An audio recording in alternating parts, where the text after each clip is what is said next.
Assalamualaikum warahmatullahi wabarakatuh.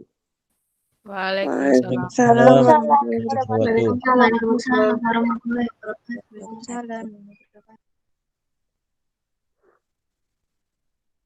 Ya, saya mohon maaf kemarin dua kelas itu ya pagi sama sore nggak bisa live ketemu kalian ya soalnya ini tadi alhamdulillah ya saya harus sempatkan lah ya. Harus saya sempatkan ketemu kalian walaupun lagi banyak tugas. Saya diberi tugas oleh si wakil dekan untuk membantu persiapan akreditasi internasional gitu ya. Jadi saya harus translate banyak dokumen ke Inggris yang lumayan menyita waktu. Jadi ya muka-muka nanti inilah ya apa yang saya sampaikan bisa maksimal. Soalnya belum sempat belajar juga. Jadi dosen juga perlu belajar ya sebelum ngajar. Seharusnya aja mas. Ya moga-moga nanti inilah ya bisa maksimal.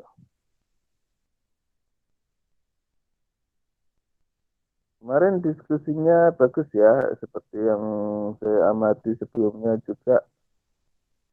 Kalau yang present temanmu, kalian nanyanya juga enggak ragu. Pertanyaannya juga lumayan ya, berbobot.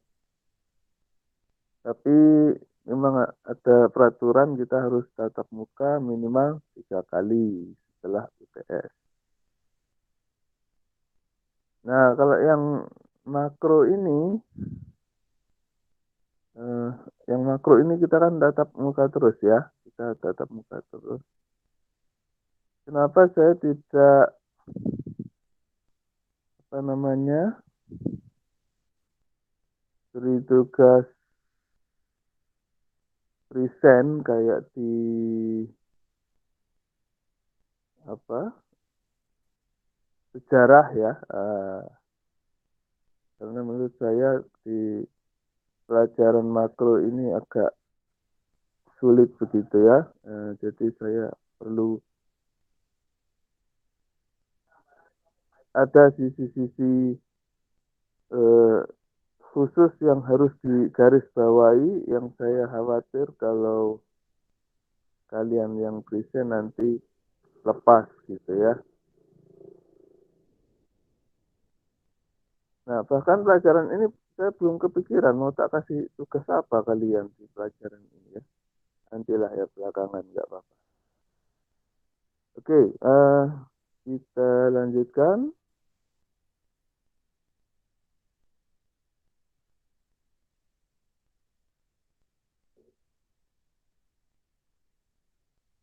Saya share share screen dulu.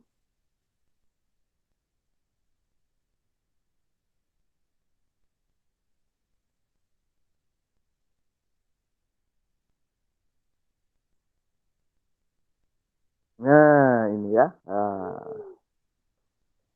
Indeks harga dan inflasi, permintaan dan penawaran uang. Sudah terlihat ya? Sudah, Pak. Ya, ya. Ini slide-nya yang bikin anak ini ya, kelas 11 itu apa ya berarti ya? Kelas 2 SMA ya. Ini kayaknya aliyah atau bagaimana itu ya. Ya nggak apa-apa ya. Saya sudah bandingkan beberapa sumber dan menurut saya ini yang bagus dan dia viewernya itu sudah 15.000 kali dilihat ini slide ini. Dan saya lihat memang bagus. Oke. Walaupun nanti ada juga yang perlu kita skip karena yang sebetulnya yang kita fokuskan pada hari ini adalah di inflasinya dan eh, ini apa persediaan uang beredar dan hubungannya dengan inflasi tersebut.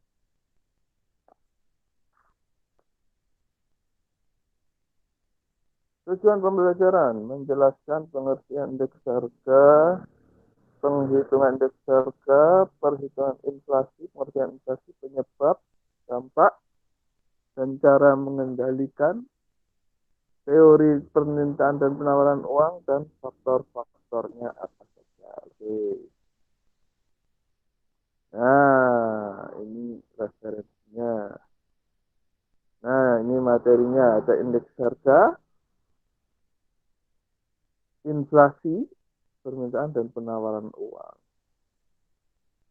Jadi, inflasi itu sendiri diukur memakai indeks harga itu ya. Inflasi diukur pakai indeks harga.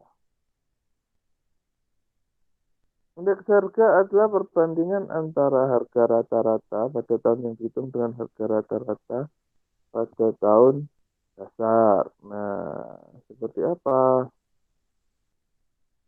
Macam-macamnya. Ada indeks harga konsumen, ukuran yang menunjukkan perubahan dari eceran barang dan jasa dari waktu ke waktu. Wholesaler index, indeks yang menunjukkan perubahan yang terjadi atas harga pada pasar primer mengenai barang tertentu. Nah, kalau wholesale ini berarti barang-barang yang ini ya, apa namanya? Macam sembako begitu ya. Harga yang diterima petani, indeks harga yang diterima petani. Nah, kemudian indeks harga yang dibayar petani. Tujuan dapat dijadikan standar atau pedoman untuk melakukan perbandingan harga dari waktu ke waktu. Kemudian merupakan indikator untuk mengukur pertumbuhan ekonomi.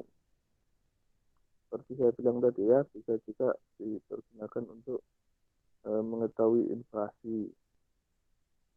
Kemudian memberikan gambaran atau tren dalam perdagangan. Kalau indeks wholesaler, kemudian indeks harga konsumen dan biaya hidup, indeks biaya hidup dapat digunakan sebagai dasar penetapan gaji.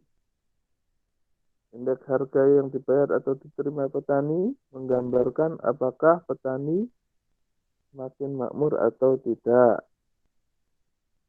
Kemudian juga dapat digunakan sebagai pola kebijakan ekonomi baik fiskal maupun moneter oleh pemerintah. Cara menghitung, kalau ini skip saja ya, ini skip saja. Ada berbagai metode menghitungnya ini, agregatif, Pasteuris, Paske ya,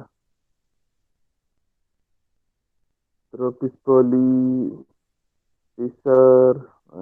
Kita skip langsung ke inflasi.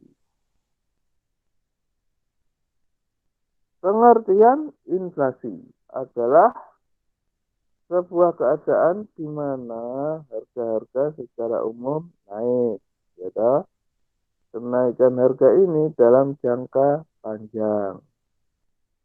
Sehingga kalau ada kenaikan harga sementara seperti kenaikan harga di Ramadan atau Lebaran itu tidak dianggap sebagai inflasi karena biasanya setelah usai itu harganya normal kembali.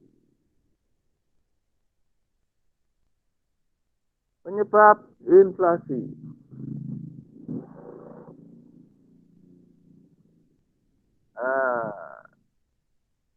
Kenaikan permintaan, di mana inflasi terjadi karena ada permintaan yang naik Nah,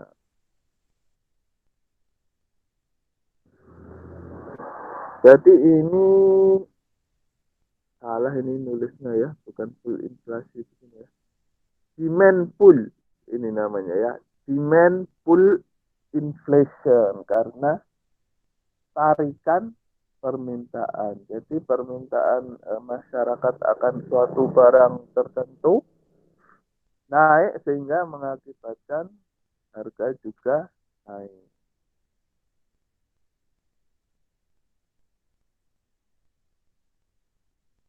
Kenapa harganya naik? Karena kalau di tubuh banyak orang kan barangnya semakin langka ya. Kalau barangnya langka harganya jadi naik. Yang kedua ada cost push inflation.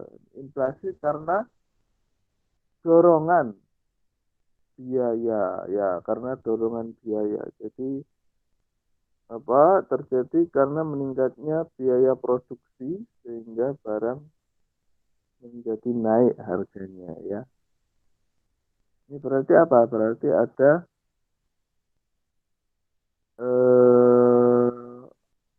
bahan baku yang naik misalkan, atau ada faktor produksi yang berubah yang mengakibatkan kenaikan. Misalkan salah satu yang membuat semua barang menjadi naik itu misalkan naiknya harga bensin dan solar. Nah, itu mempengaruhi seluruh perdagangan. Begitu ya. Kenapa? Karena bensin dan solar itu salah satu hal yang masuk ke dalam faktor produksi begitu ya. Jadi mempengaruhi biaya transportasinya berubah kalau ada kenaikan harga bensin dan solar, sehingga semakin mahal bensin dan solar, semakin mahal harga yang diterima konsumen pada akhirnya.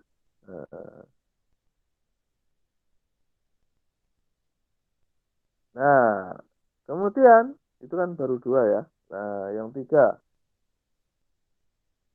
inflasi terjadi karena meningkatnya jumlah uang yang beredar dalam masyarakat. Artinya, terdapat penambahan jumlah uang yang beredar sehingga para produsen menaikkan harga barang. Kenapa kalau apa namanya uang yang beredar banyak produsen menaikkan harga barang? Ya, karena para penjual itu tahu kalau kalian eh, sedang megang uang yang banyak. Nah, seperti itu ya. Nah, karena mereka tahu sehingga dinaikkan. Kan terjadi secara umum ya. Jadi misalkan eh,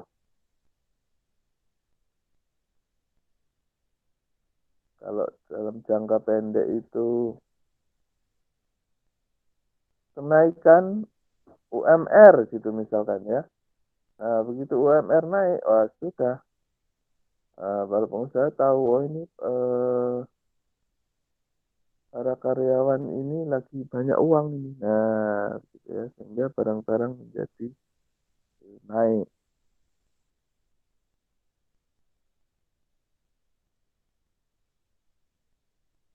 Ya, itu ya. Bagaimana uang yang beredar itu kok bisa tambah banyak? Nah, siapa yang menyebabkan uang yang beredar tambah banyak?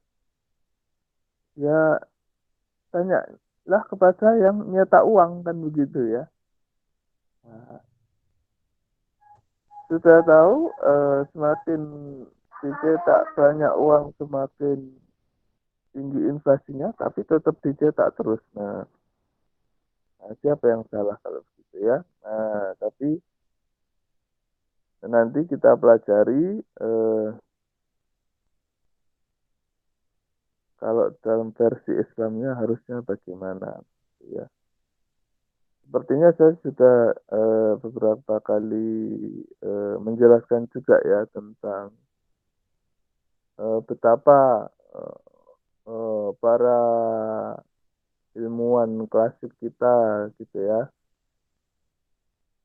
sangat menganjurkan kita memakai dinar dan dirham begitu ya karena stabil.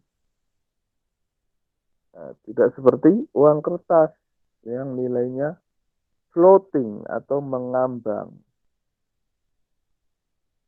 nggak ada base-nya, nggak ada dasarnya. Seperti itu. Kalau kurang jelas nanti tanya ya, nanti tanya. Ini membutuhkan sedikit pemikiran begitu ya. Dan ini berhubungan ya, berhubungan. Jadi mungkin beberapa istilah-istilah yang kalian baca di misalkan kalau kalian ambil secara pemikiran ekonomi Islamnya dari Adi Warman, itu beliau kan ahli ekonomi juga ya. Itu banyak istilah-istilah yang berkaitan sama makro Islam dan juga kebijakan publik. Nah, banyak tuh. Jadi ada hal-hal yang mungkin kalian nggak pahami secara pemikiran ekonomi Islam, kalian bisa dapat penjelasannya di pelajaran ini atau di pelajaran keuangan publik Islam. Jadi semuanya saling terkoneksi begitu ya. Berkurangnya jumlah berkurangnya jumlah barang di pasaran, artinya jumlah penawaran barang mengalami penurunan, sedangkan permintaan akan barang banyak, mengakibatkan harga barang naik. Sudah tadi ya. Sudah tadi. Kurang lebih sama kalau ini ya, sama yang tadi apa namanya? Demand pull ya, demand pull inflation. Tapi kalau mungkin penulisnya di sini membedakan kalau demand pull itu memang karena permintaannya naik duluan kemudian barangnya jadi langka. Kalau ini mungkin karena barangnya dulu langka duluan baru harganya jadi naik. Kemudian ada inflasi dari luar negeri, imported inflation. Karena mengimpor barang dari luar negeri, sedangkan di luar negeri terjadi inflasi, sehingga barang-barang impor mengalami kenaikan harga.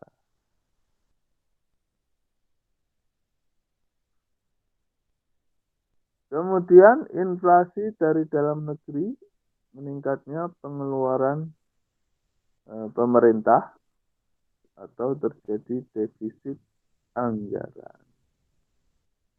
Kenapa kalau pengeluaran pemerintah meningkat jadi inflasi? Nah, kan berarti pemerintah banyak melakukan proyek-proyek gitu ya, banyak buang-buang duit sehingga uang yang beredar bertambah.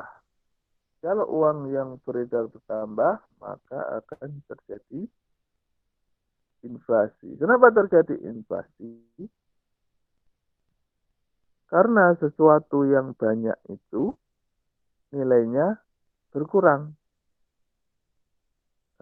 Barang kalau langka itu semakin mahal, tetapi kalau semakin banyak itu nilainya berkurang. Jenis-jenis inflasi.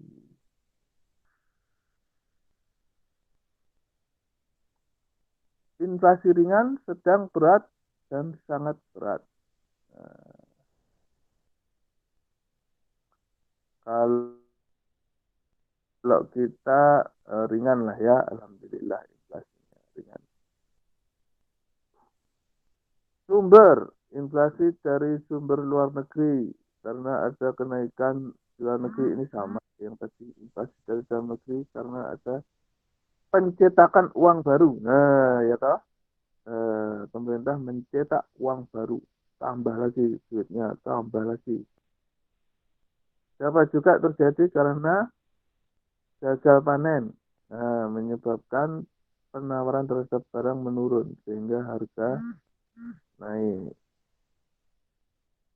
supply-nya turun, gitu ya, supply-nya turun sehingga barangnya terbatas sehingga naik harganya.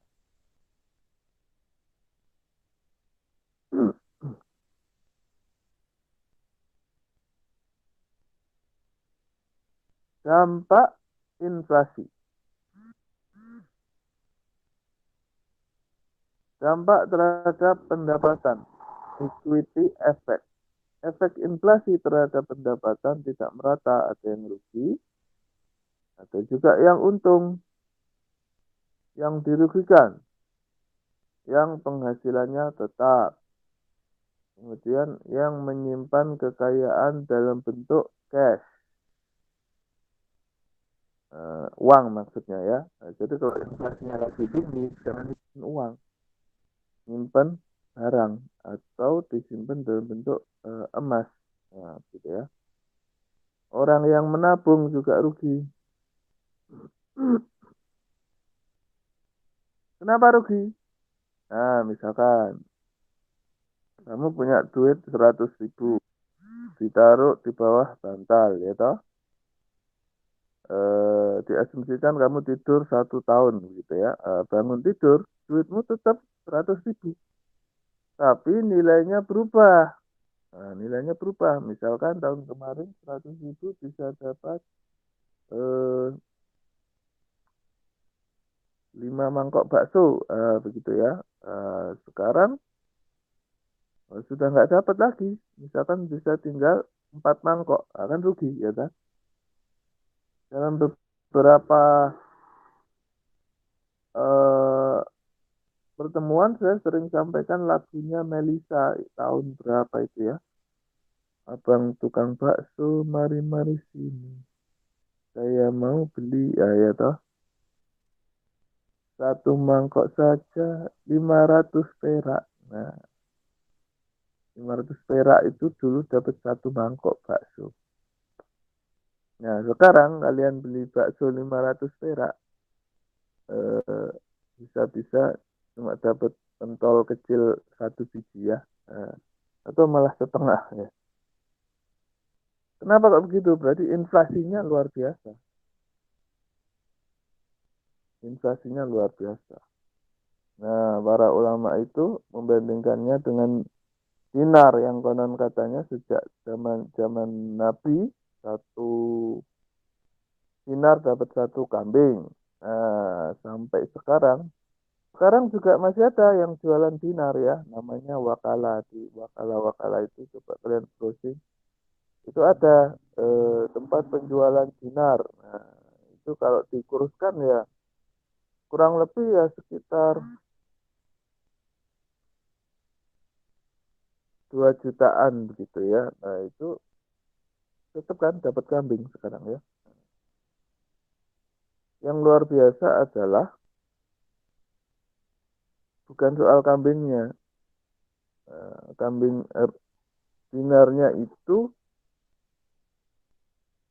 sejak zaman Nabi, artinya sudah hampir 1,5 abad yang lalu, 1400-an tahun, seperti tahun Hijriah yang kalau kita tahu Ramadan 1400 berapa Hijriah, nah itu ya, umurnya segitu itu, dan 1 dinar tetap 1 ekor kambing.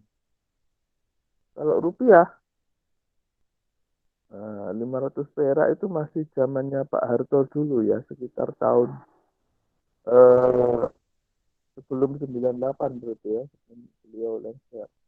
Baru berapa tahun itu ya, sudah inflasinya berubah sekali harga sekarang.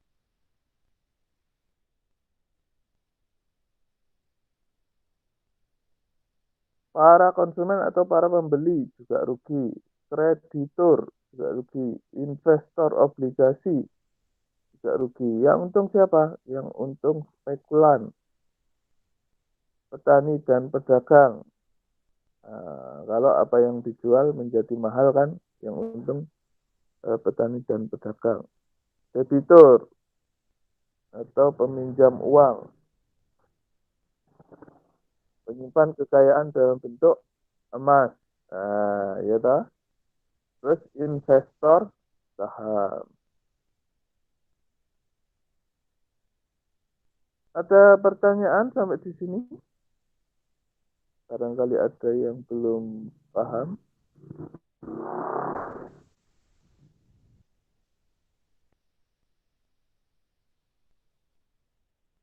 Kita lanjutkan. Dampak inflasi terhadap efisiensi. Proses produksi dalam penggunaan faktornya menjadi tidak efisien. Artinya tidak hemat lagi, menjadi mahal. Kemudian,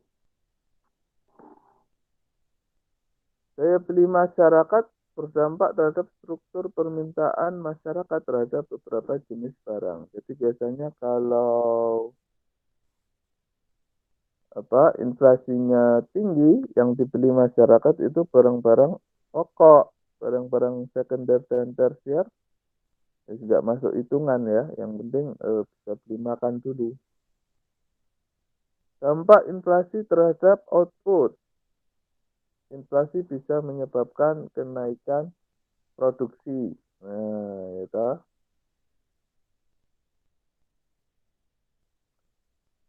Bila inflasi kenaikan harga barang mendahului kenaikan gaji, menguntungkan produsen. Kemudian inflasi yang terlalu tinggi berakibat turunnya jumlah hasil produksi karena nilai real uang akan turun dan masyarakat tidak senang memiliki cash, sehingga pertukaran dilakukan antara barang dengan barang.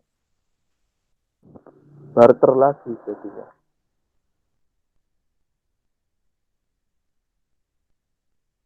Dampak terhadap pengangguran. Inflasi yang tinggi dibayar dengan pertumbuhan ekonomi yang rendah, sehingga akan menyebabkan rendahnya permintaan pasar, usaha menjadi lesu, pengurangan tenaga kerja, dan terjadi pengangguran. Ini kalau inflasinya ini ya. Tapi ada beberapa kasus seperti teorinya teorinya kurva Phillips ya, Phillips curve itu berbanding terbalik, inflasi dengan pengangguran.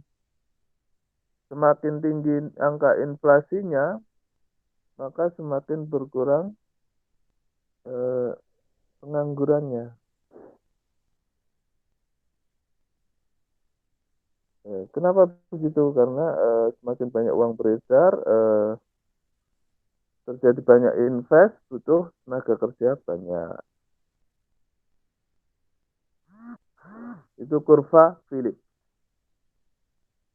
Terus kalau yang seperti ini gimana? Inflasi mungkin ini inflasinya terlalu tinggi ya, hyper. Kalau sudah hyperinflation, sudah mati semua ini industri dan usaha kalau sudah hyper. Nah, ini bisa pengangguran massal kalau sudah hyperinflasi. Jadi kan pemerintah itu tugasnya atau satunya dalam sektor moneter adalah mengatur jumlah uang yang beredar. Kenapa harus diatur? Karena untuk mengatur apa yang diteorikan oleh Phillips tadi ya, keseimbangan antara inflasi dan unemployment. Ketika inflasinya tinggi, unemployment kan turun. Nah, bagus, tapi masyarakat menjerit karena harga terlalu mahal. Tapi kalau terlalu rendah nggak bagus juga. Nah, inflasi yang terlalu rendah itu nggak bagus karena unemployment-nya berarti tinggi. Sebentar ya.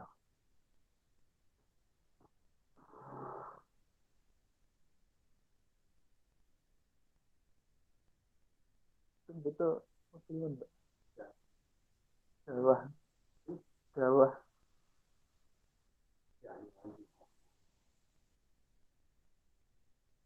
Dampak terhadap perdagangan internasional.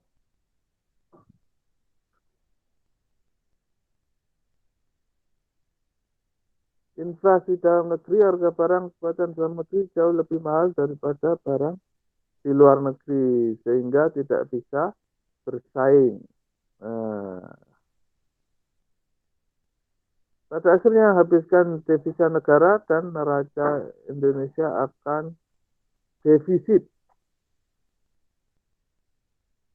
Cara mengatasi inflasi, nah seperti yang saya bilang tadi kan, pemerintah harus mengatur kurang lebihnya jumlah uang yang beredar. Bagaimana caranya? Kebijakan moneter melalui bank sentral. Siapa bank sentralnya di Indonesia? Bank Indonesia.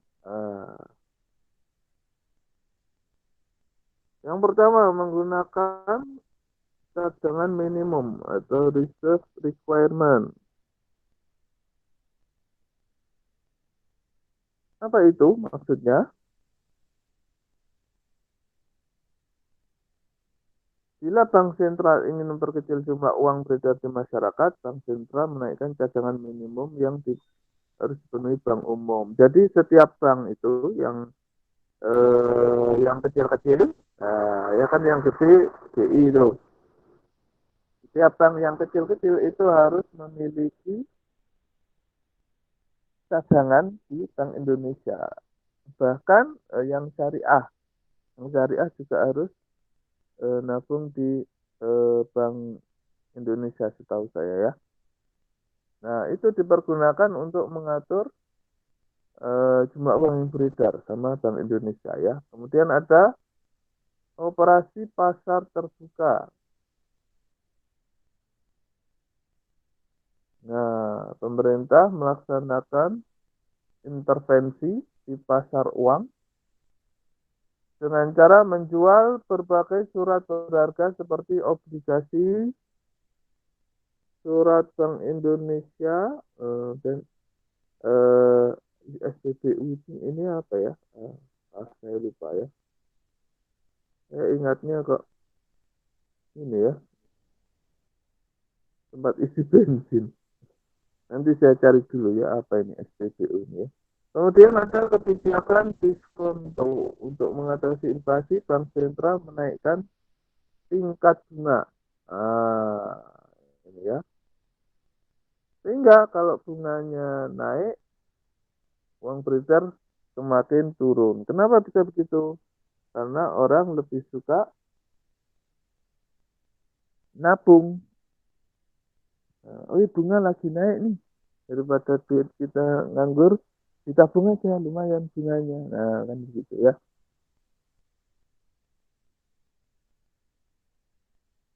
Kebijakan fiskal juga bisa dipakai untuk mengatasi inflasi. Caranya bagaimana? Menurunkan pengeluaran pemerintah, menaikkan pajak, pengurangan utang luar negeri, dan penghematan pengeluaran pemerintah. Kebijakan non-moneter dan non-fiskal, peningkatan produksi, kebijakan upah, pengawasan harga,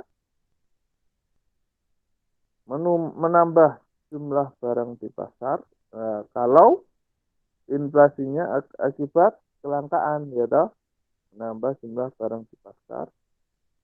Dengan cara apa? Impor, kalau nggak ada di dalam negeri. Menetapkan harga maksimum untuk beberapa barang. Walaupun kalau dari segi ekonomi Islam, para ulama kan nggak sepakat ya menetapkan harga ini. Kenapa? Karena ada hadis Nabi yang melarang kita melakukan penetapan harga ini. Ada hadisnya. Permintaan uang. Permintaan uang diartikan sebagai kebutuhan masyarakat akan cash atau uang tunai ya. Berdasarkan teorinya dibagi jadi dua, teori kuantitas dan teori Keynes. Nah, ini kita skip saja lah ya. Nanti kalian bisa baca sendiri. Menurut Keynes ada 3 yang pengaruh permintaan uang. Motif, transaksi. Nah, jadi uang manusia membutuhkan uang untuk bertransaksi. Misalkan kalian mau ke pasar yang nggak ada alat geseknya. Nah, kalian butuh cash. Nggak ada gunanya pakai debit card.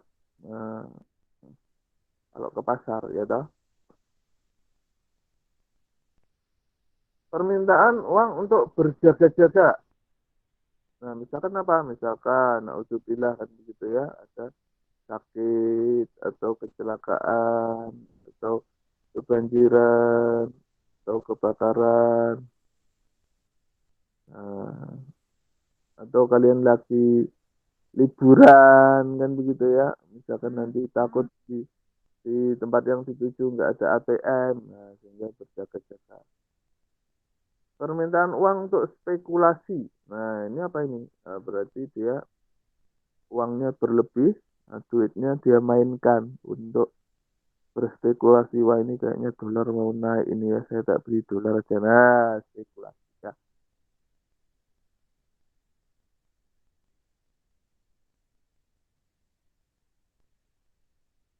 Oke. Penawaran uang atau supply.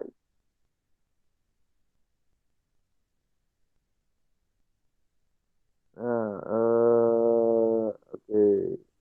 Uang dalam arti sempit berarti semua kewajiban sistem moneter kepada sektor domestik atau masyarakat. Uangnya bentuknya apa? Kertas dan logam kalau di Indonesia ya. Nah,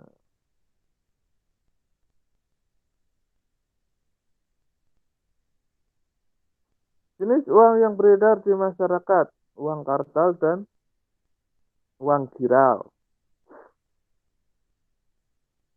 Uang kartal dikeluarkan oleh BI, uang giral itu surat berharga. Kemudian ada uang kuasi, yaitu kekayaan finansial yang dapat segera diuangkan.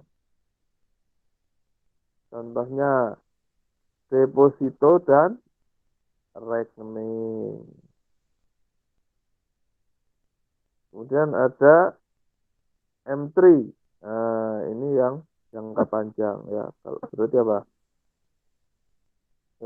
Berarti investasi jangka panjang. Bila perekonomian suatu negara semakin maju, maka penggunaan uang kartal semakin sedikit dan digantikan dengan uang giral dan kuasi. Jadi semakin cashless.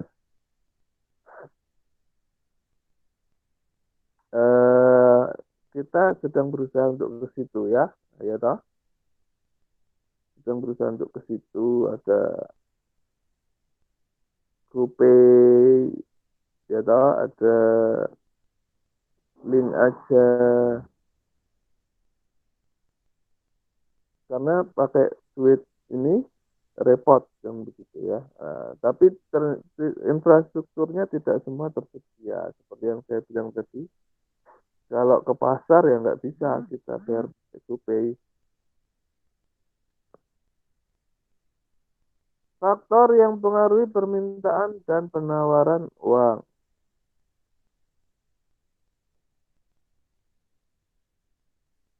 Ada kekayaan masyarakat yang mempengaruhi demand ya. Kekayaan masyarakat, ya kemudian adanya fasilitas kredit, kemudian harapan, kemudian kepastian, terus sistem pembayaran yang berlaku. Yang mempengaruhi supply, suku bunga, inflasi, pendapatan, kekayaan masyarakat, nilai tukar rupiah, kredit, dan harga barang. Menghitung inflasi. Ada pakai GDP deflator atau pakai indeks harga konsumen, yaitu seperti saya bilang tadi. Ada juga indeks harga produsen. Nah, ya, ternyata sudah habis. Sekarang kita lihat yang ininya, apa namanya? Yang Islamnya bagaimana?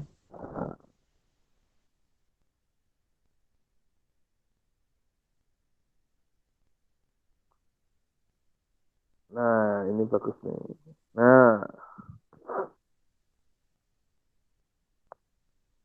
ini saya nggak tahu ya, namanya kok aneh ya, dari mana. Tapi isinya bagus ini slide. Chris Mon, dalam perspektif moneter Islam. Sistem moneter dalam perspektif Islam. Islam memiliki dasar hukum yang mana dengan dasar itulah menyatakan bahwa sistem moneter bukan hanya wilayah ilmu yang umum, tetapi juga bagian dari pandangan hidup dan ideologi. Nah, kenapa bisa begitu? Karena Islam itu kan holistik atau menyeluruh, menyentuh segala aspek kehidupan. Jangankan sistem moneter yang mempengaruhi kehidupan orang banyak. Gimana caranya berjalan, duduk, makan, bersin, buang air, tidur aja semuanya diatur sama Islam. Nah, begitu ya. Sumbernya akidah dan syariah, jelas. Faktor penyebab krisis moneter. Kenapa disebut krisis moneter? Ya, karena dia berhubungan dengan uang yang beredar, money, moneter. Nah, jadi terjadi krisis keuangan. Penyebab krismon, devisa bebas tanpa pengawasan yang memadai, memungkinkan arus modal dan falas mengalir keluar masuk secara bebas. Kemudian depresiasi rupiah yang rendah, sehingga rupiah overvalue. Barang impor relatif murah, barang domestik mahal. Terus tingginya utang luar negeri swasta jangka pendek dan menengah menyebabkan nilai tukar rupiah menjadi tertekan karena tidak tersedia devisa yang cukup.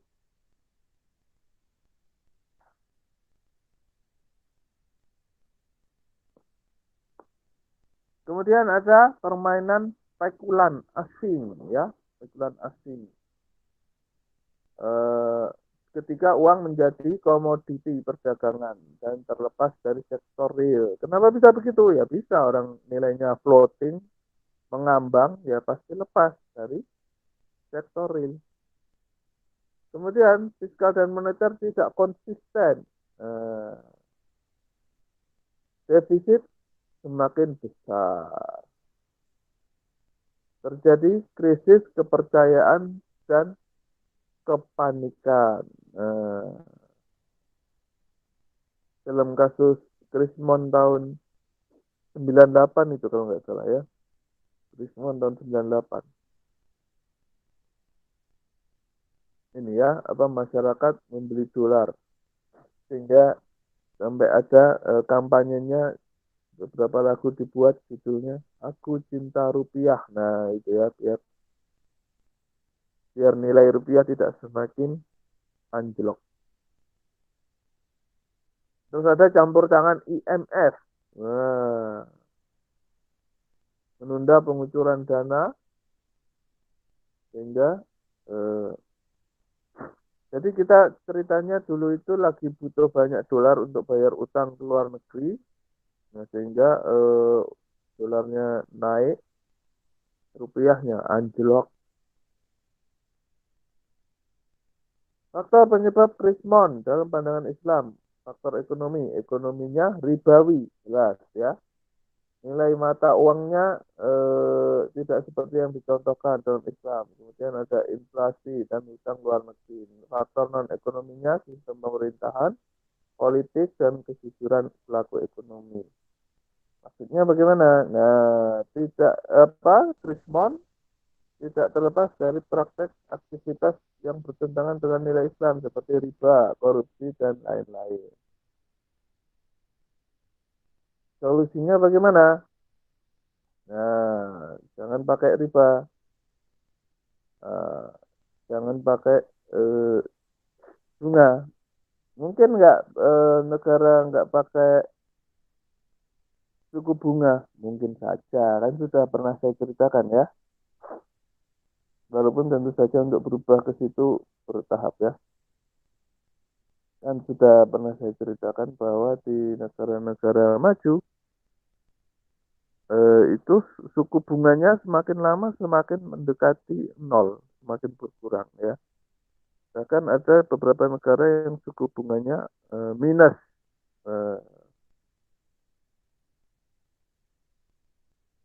Kedua, sistem ekonomi Islam melarang individu institusi perusahaan untuk memiliki apa yang menjadi pemilikan umum seperti minyak, tambang, energi listrik yang digunakan sebagai bahan bakar.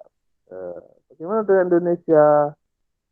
Sebetulnya kita sudah berusaha untuk Islami ya.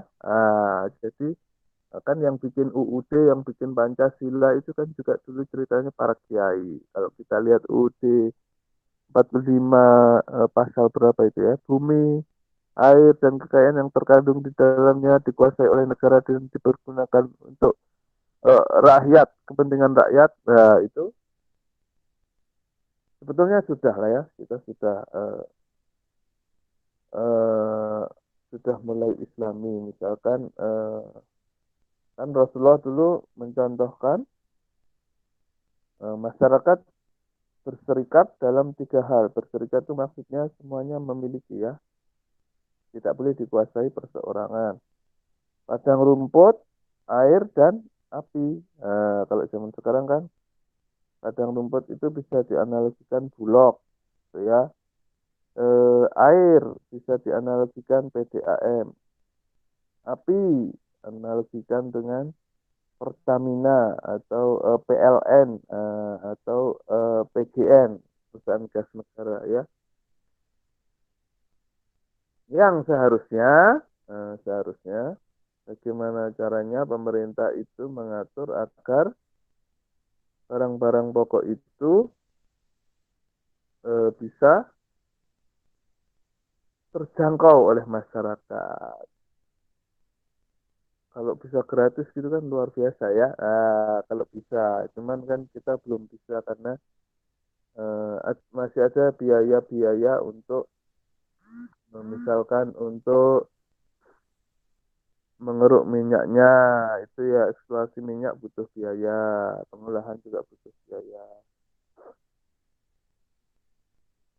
Sistem ekonomi Islam telah menetapkan bahwa emas dan perak adalah mata uang, bukan yang lain. Nah, menurut penulisnya begitu ini ya. Ini seperti yang kemarin siapa ya kemarin?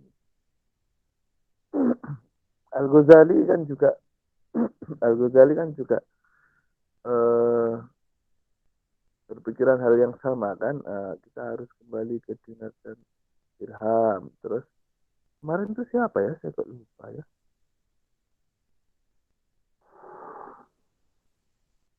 Kemarin yang kalian bahas kan juga begitu, menyarankan untuk Ibnu Taimiyah ya toh, Ibnu Taimiyah kan juga begitu. Balik lagi ke dinar dan dirham ya toh, Ibnu Taimiyah. Kalau semakin banyak fulus itu uang uang kecil ya, kan uang besarnya dinar dan dirham, emas dan perak. Kalau fulus itu uang kecil, yang logam-logam yang nggak mulia. Nah, kalau menurut Ibnu Taimiyah kan semakin banyak fulusnya itu bisa menghapus perannya dinar dan dirham. Sehingga kalau bisa sedikit saja fulusnya ya dah. Jadi berhubungan kan dua pelajaran ini. Pokoknya nanti semua pelajaran itu saling berhubungan ya sebetulnya ya.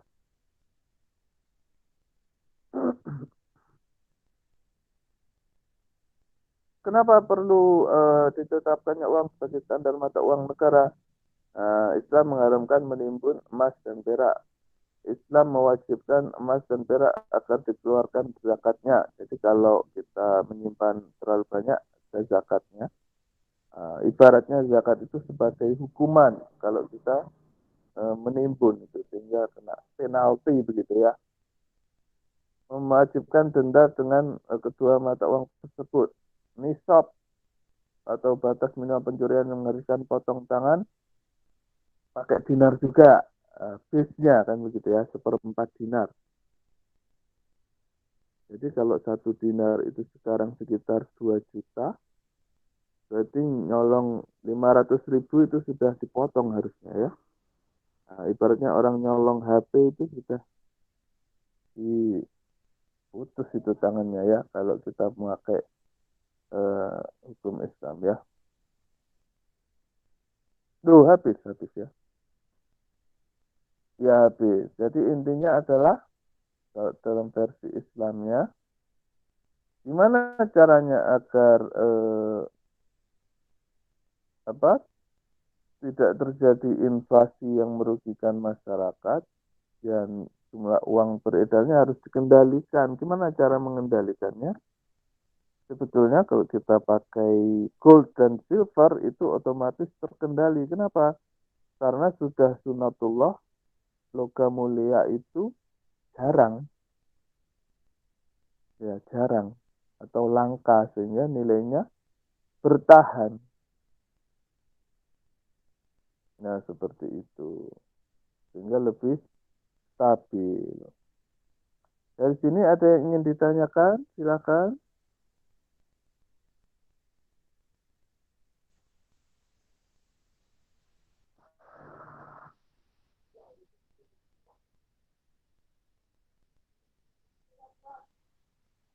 Ini mana ya?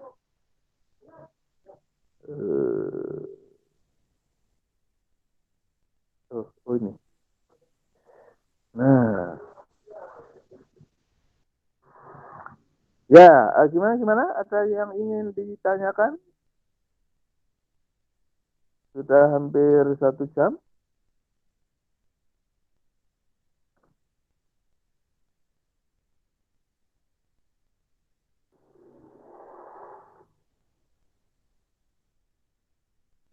Ya, temanmu kayaknya banyak yang mengalami kendala sinyal itu ya. Keluar masuk itu. Ya, kalau tidak ada yang ditanyakan, kita akhiri dulu. Nanti kalau ada pertanyaan, boleh ya nanya di grup atau di komen. Yang kemarin tuh saya belum sempat bikin rekamannya ya, pelajaran SPI yang kemarin itu. Masih banyak kerjaan saya. Kalau ini nanti insya Allah begitu keluar rekamannya saya upload. Ya, kalau tidak ada pertanyaan, kita tutup dengan doa akhir majelis. Subhanakallahumma wa bihamdika asyhadu an la ilaha illa anta astaghfiruka wa atubu ilaik. Terima kasih atas perhatiannya. Mohon maaf kalau ada kekurangan. Wassalamualaikum warahmatullahi wabarakatuh. Waalaikumsalam warahmatullahi wabarakatuh. warahmatullahi wabarakatuh. Terima kasih, Pak. Terima kasih, Pak. Ya.